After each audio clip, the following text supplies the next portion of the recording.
ये गलती नहीं करनी है तो नहीं करनी है। और कौन कौन सी बात है? सबसे पहली बात, आईडी प्रूफ लेकर जाना मेरे भाई, और वैसा वाला आईडी प्रूफ लेके जाना ना जिसमें तुम्हारा डेट ऑफ बर्थ मेंशन हो, ठीक है।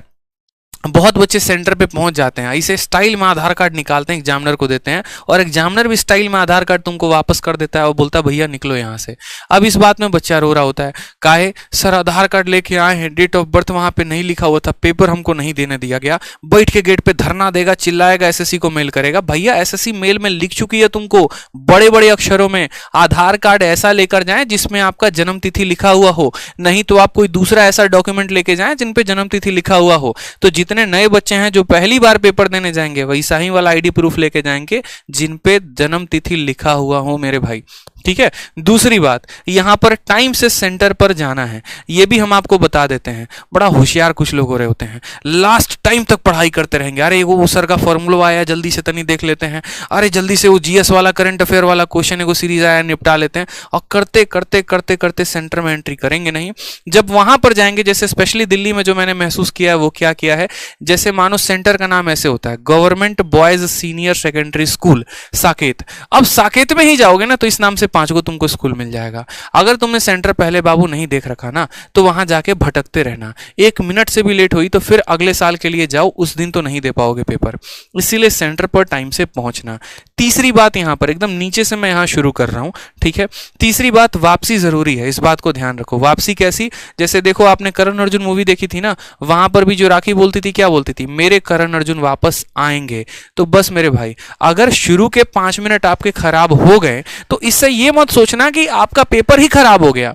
क्या हो गया, शुरू के 5 मिनट कैलकुलेटिव हो गए तो कोई दिक्कत की बात नहीं है यार, वो सवाल तो हर बंदे के शिफ्ट में आने हैं। बस यही रहा कि आपको वो शुरू में दे दिया गया, किसी के बीच में आएगा, किसी के शिफ्ट में लास्ट में आएगा, लेकिन वो सवाल तो हर किसी के पेपर में है ना। तो इसमें इतना घबराने की बात नहीं। 5 मिनट हो गया, सवाल बनाए एक, भाई साहब 55 मिनट में 99 सवाल। अरे मत घबरा मेरे भाई, वो सवाल हर किसी के शिफ्ट में है, अगर आपसे नहीं बना है तो किसी से भी नहीं बना है यहां पर। तो ये बात सोच के चलो आप वहां पर कि उसकी जरूरत नहीं है, ठीक है। पैनिक नहीं होना है, आराम से वापसी की जा सकती है, बस थोड़ा सा मेंटली काम रहना, थोड़ा सा अच्छे तरीके से सोचना कि कोई बात नहीं, जितना समय चला गया, अब यहां से थोड़ा सा अपना पिकअप करेंगे, क्योंकि अभी इतने सवाल तो बाकी हैं, 99 बाकी हैं, उसमें अच्छा परफॉर्म कर लेंगे। क्या दिक्कत है, 1 सवाल नहीं बना तो, 5 नहीं भी बना तो क्या दिक्कत है, अरे 10 भी नहीं बना तो क्या दिक्कत है, क्या 90 कम अटेम्प्ट है? नहीं है। 90 प्लस भी एक अच्छा अटेम्प्ट है, 80 प्लस भी एक अच्छा अटेम्प्ट है। क्या पता आपको सेंटर के निकलने के बाद पता चले कि आपका ही शिफ्ट सबसे ज्यादा जो था वो टफेस्ट था, बताओ। तो इन बातों का ध्यान रखा करो। समझ में आ गई बात यहाँ पे, ठीक है। नेक्स्ट यहाँ पर एक और बात का ध्यान रखो, नॉर्मलाइजेशन मिलेगा भैया, इस बात को सोचो, ठीक है। पता चले सेंटर में बैठे हुए हैं और आपका अटेम्प्ट ही काफ़ी कम जा रहा है और बैठ के अंदर ही अंदर रो रहे हैं, अरे बाप रे बाप, इस बार तो मेरे बाबूजी है ना बड़ा मार मारेंगे, मुआ देंगे मार के, ठीक है। एक बच्चा वहीं पे सोच रहा है इस बार तो जो है पूनम का अब तो शादी हो के रहेगा, क्योंकि इस बार तो हम पेपर में अटेम्प्ट नहीं कर पाए। अरे यार तुम पागल हो क्या, ये बताओ पहले इतना काहे लो सोच रहे हो? क्या पता तुम्हारा पेपर जो है वो टफेस्ट शिफ्ट में रहे, नॉर्मलाइजेशन तुमको मिल जाए। तो पूनम का भी मत सोचो, बाबूजी का भी मत सोचो, कुछ भी नहीं बिगड़ने वाला है, जो जहां पर है वो वहीं पर है, ठीक है। अभी फोकस करो अपने पेपर के ऊपर कि तुमको पेपर देना है, और इसीलिए तुमको सबसे ज्यादा मेंटली स्ट्रांग होने की जरूरत है। हमको पता है ये बात, पेपर के टाइम पर है ना दुनिया की सारी वो ख्यालें आती हैं। आप अभी देखो वीडियो देख रहे हो कितने मजे में, कोई ख्याल नहीं आएगा, कोई पूनम याद नहीं आएंगी, कोई पापा याद नहीं आएंगे। लेकिन जब आप सेंटर पे बैठे होंगे ना, जब आपके सामने कंप्यूटर स्क्रीन ऑन होगा, जब वो 60 मिनट टिक टिक करके चल रहा होगा, तभी पूनम भी याद आएगी, तभी पापा भी याद आएंगे, तभी जूते भी याद आएंगे, और तभी डांट भी याद आएगी। और तभी ये याद आएगा कि आप 2 साल से मुखर्जी नगर में बैठ के तैयारी कर रहे थे, 2 साल से आप इलाहाबाद या फलाने फलाने जगह पर लेके तैयारी कर रहे थे, और आपने अपने पिताजी के इतने पैसे गवा दिए। मेरे भाई तभी ये बात नहीं सोचनी होती।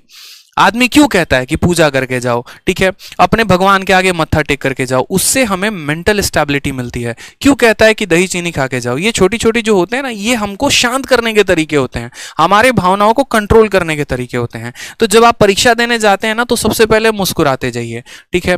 आप जिस दिन जा रहे होते हैं, ऑटो वाले से कोई बकझक मत करिए, वो 10 मांगे आप 20 रुपए उसको देकर आइए, आप उससे बोलिए भैया मेरा दिन बनाओ, ऑल द बेस्ट, बस सीधी सी बात है। घर में जितने भी मेंबर्स हैं ना, सबसे बात करके जाओ, छोटे भाई से, बड़े भाई से, मम्मी से, पापा से, सबका आशीर्वाद लेके जाओ।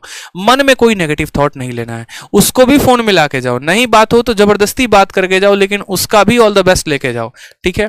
साथ में भगवान को जरूर नमन करना है। उससे क्या होगा ना, आपका मन अंदर से जो है वो शांत रहेगा, ठीक है। और एकदम ऑल इज वेल वाली बात होनी चाहिए भाई साहब की, एकदम ऑल इज वेल है, ऑल इज वेल है, ठीक है। पेपर जाएगा, बढ़िया जाएगा, नर्वस नहीं होंगे। अच्छा आएगा तो फोड़ देंगे, नहीं आएगा तो कोई बात नहीं। हम यार पेपर में थोड़ी सोच के गए थे कि हमारे 50 आएंगे। आप बिलीव भी नहीं करोगे, हम घूमते घामते सेंटर पे गए थे, हम लोअर पे सेंटर पे गए थे पेपर देने, ठीक है। हमें यकीन भी नहीं था कि क्या होगा क्या नहीं होगा, दे के आए। जब आदमी एकदम खुला होता है ना, जैसे आप देखो आईपीएल का गेम देखो, अब आईपीएल के गेम में क्या होता है, जितने भी फॉरेन प्लेयर्स होते हैं इतना भाई साहब रिकॉर्ड बनाते हैं, छक्के पे छक्का, छक्के पे छक्का। क्रिस गेल देखो साला इतना ज्यादा जो है सिक्स बना के अपना रिकॉर्ड बना लिया, लेकिन वहीं जो वेस्ट इंडीज की तरफ से खेलता है उसकी हालत ढीली हो जाती है। क्यों? क्योंकि जब वो प्लेयर्स हमारे इंडिया में आते हैं ना, उनको फर्क ही नहीं पड़ता, प्रेशर ही नहीं होता है। आप वहीं ऋषभ पंत को देखो ना, कितना बढ़िया बढ़िया हिट लगाता है, लेकिन जब इंडियन टीम से खेलेगा तो उसकी हालत खराब हो जाएगी। क्योंकि जब इंडियन टीम से खेलते हैं तो रिस्पॉन्सिबिलिटी, जिम्मेदारी नाम की चीज आ जाती है, और जहां जिम्मेदारी आई, जहां आप सोचे वहां आप डाउन हो जाते हैं।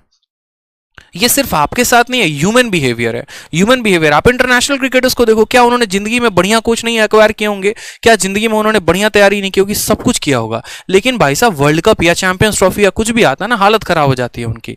तो उनको भी ये बात सिखाया जाता है, भाई लोड नहीं लेना, खुला खेल। हार्दिक पांड्या जैसा देखो भाई साहब, बढ़िया से बढ़िया क्रिकेटर चैंपियंस ट्रॉफी में 1 रन पे 2 रन पे आउट हो रहा है, और ये लड़का आके छक्का चौका लगा रहा है। क्या बॉलर डिफरेंट था? वही बॉलर था। क्या पिच डिफरेंट थी? वही पिच थी। फिर ये छक्के क्यों लगा रहा है? और क्यों रोहित शर्मा और विराट कोहली जैसे 0 और 1 रन पर आउट हो रहे हैं? रीजन प्रेशर का होता है। नया लौंडा आया, फर्क ही नहीं पड़ा करियर का, ठीक है, उसको फर्क ही नहीं पड़ा कि उसका करियर कहां जाएगा क्या नहीं जाएगा। उसको मतलब है बॉल छक्का मारने वाला है तो मारेंगे, टुक आएंगे थोड़ी वहां पे, ठीक है। तो प्रेशर क्यों लेना जाके वहां पे? नहीं लेना मेरे भाई, नहीं होगा तो अगली बार होगा, क्या दिक्कत की बात है? लिखा थोड़ी है किस्मत की इसी में होगा। थॉमस अल्वा एडिशन को देख लो, एक ही बार बल्ब बनाया था क्या उन्होंने? पहली बार फेल हो गए, दूसरी बार फेल हो गए, कई बार फेल हुए, लेकिन आविष्कार तो किया, क्योंकि उस बंदे को अपने अंदर का दम पता था, ज्वाला पता था कि उसको करना क्या है। यही बात आपको भी पता होनी चाहिए, आपके अंदर का दम, आपके अंदर का कैपेसिटी, आपके अंदर की काबिलियत। और ये अगर आपको पता है ना, तो मुझे लगता है आपसे बड़ा गेमर कोई नहीं है। आप जो गेम करके दिखा दोगे ना, कोई नहीं करके आ पाएगा। तो इसलिए अपने अंदर की ताकत को पहचानो और उस ताकत के साथ काम करने जाओ, ठीक है। नर्वस नहीं होना, मैं बार बार बोल रहा हूं, नर्वस नहीं होना, नहीं होना, नहीं